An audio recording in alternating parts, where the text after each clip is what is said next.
আমি একজন নারী শিক্ষার্থী হিসেবে বলব যে ক্যাম্পাসে আসলে নারীদের নিরাপত্তা নিয়ে আমি তাদের কাছে আসলে প্রত্যাশা করছি তারা যেন এটা নিয়ে কাজ করে এবং খাবারের বিষয়টা যেহেতু আমরা এখানে বাড়ি থেকে অনেক দূরে সবাই আছি এবং থাকি এবং পড়াশোনার জন্য আমরা আসলে সেভাবে আসলে খাওয়া দাওয়ার দিকে আসলে নজর দিতে পারি না। আমাদের দেখা যায় যে ক্লাসের মাঝে আমাদের ক্যাম্পাসে কোথাও একটা আহ, খাবার খেতে হয় বা এক্ষেত্রে আমি বলবো খাবারে আমরা অনেক সময় বলি যে খাবারের স্বাদ নিয়ে আলোচনা করি যে খাবারে তেল মশলা বৃদ্ধি করো, কিন্তু আমি এই জায়গা থেকে বলবো যে খাবারের স্বাদের পাশাপাশি খাবারের পুষ্টি নিশ্চয়তাটা আসলে কতটুকু হচ্ছে এই নিয়ে যেন আসলে আলোচনা তোলা দরকার।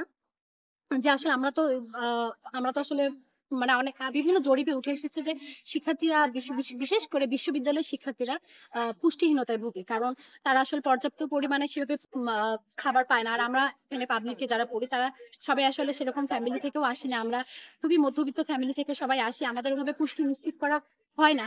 সেক্ষেত্রে আমার সবার কাছে প্রার্থীদের প্রতি অনুরোধ থাকবে যে তারা যেন তাদের পদে আসার পর আমাদের এই খাবার বিষয়টা নিয়ে যেন আলাদা করে একটু চিন্তার জায়গা নেই।